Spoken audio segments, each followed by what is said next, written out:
Okay, so now let's go ahead and look at this Mentimeter.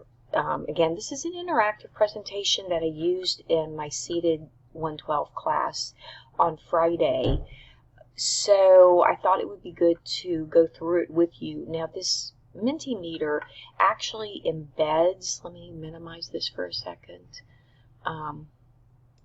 It actually embeds this PowerPoint presentation that you have access to right here. Okay, this theme in literature.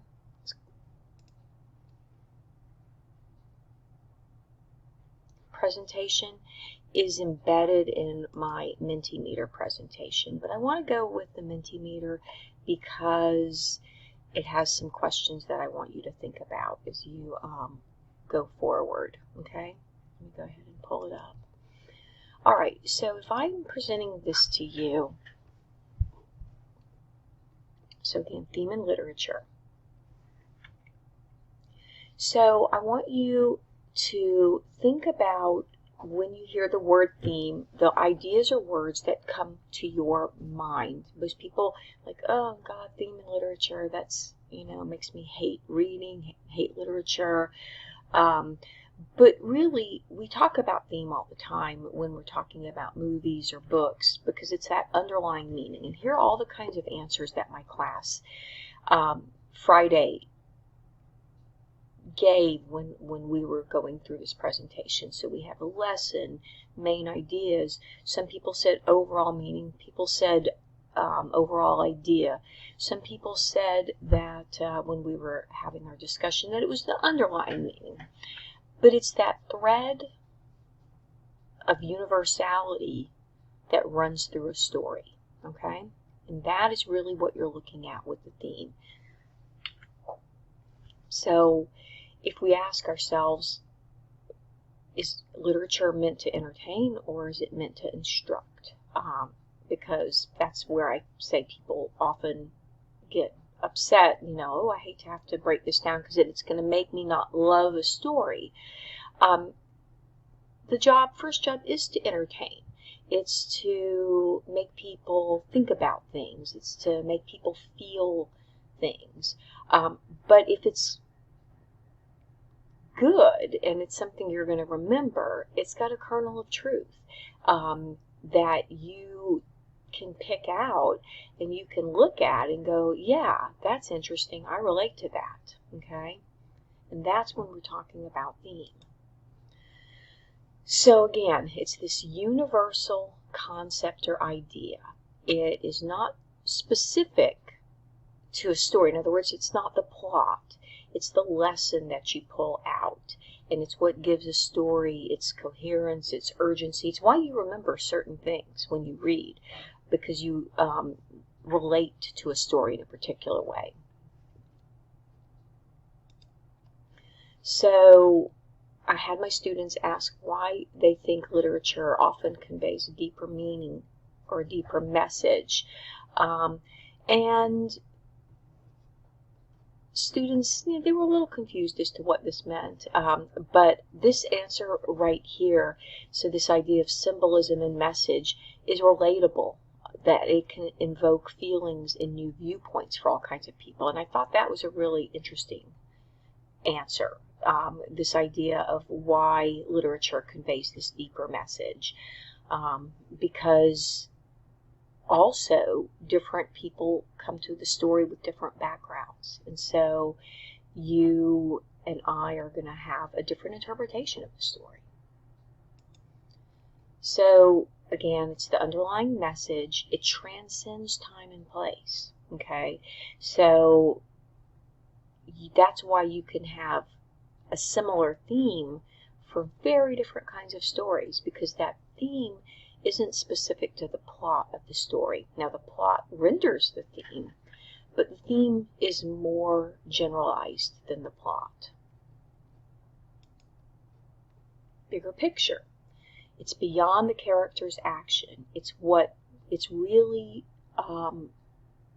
about qualities and motivations. Human nature, if you will.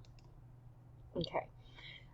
So I asked my students to think about any kind of TV, book, movie, TV show, and they came up with some really interesting themes. So this idea of blind conformity, which relates to all of our stories, really.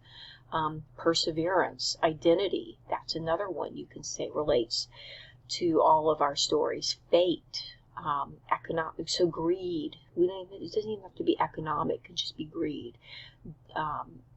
Blind rage and blind conformity. So all of these are good examples of themes. Again, back to this plot and theme. Plot is actually what's happening. The theme is more universal and more general. So, finding the big idea.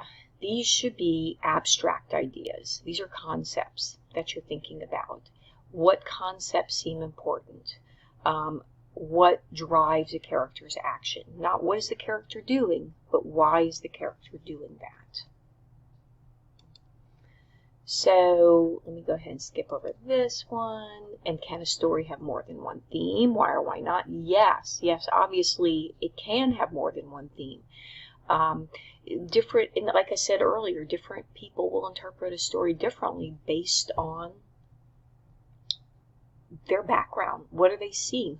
Which characters do they relate to? What are their feelings on particular qualities or emotions?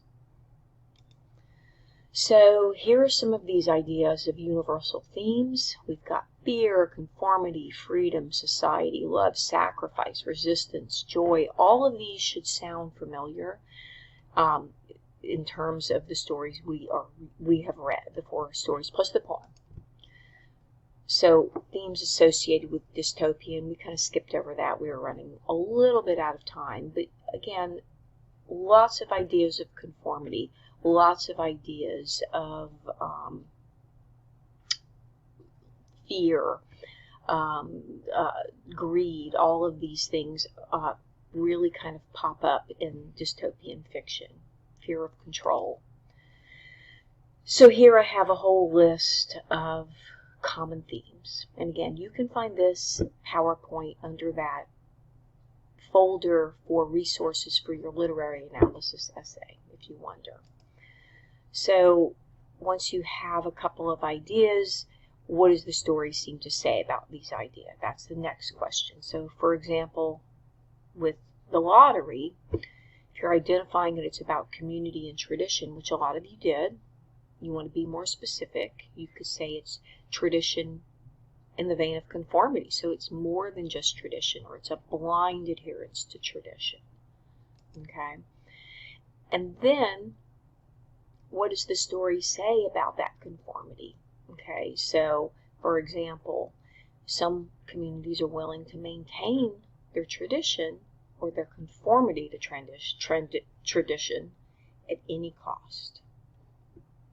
Okay, so now you're going to start pulling out examples, which you all did for your discussion board. And here's another slide talking about types of story and possible themes. So you could ask yourself what's going on. Again, community, love. This, if you're doing the one we just read, To Be or Not to Be, you could definitely say that the father had a love for his newborn triplets and reacted as a result of that. Then you're going to flesh out that theme a little bit to kind of make it more specific to your story. And here are some examples you can go through as you start from the summary of the story, the basic theme, and how it applies to your story. And a lot of you are already started to do that as you were going through your particular choices at discussion board. So let me go ahead and get out of this, and let me pull back up our class Blackboard. So again, if you want to know where that PowerPoint came from, right here. Materials for Module 1, Literary Analysis Essay. It's right here, Theme and PowerPoint. Identifying Theme in Literature, PowerPoint. All right, well, I hope that helps, and I look forward to seeing what literary devices you all are going to explore.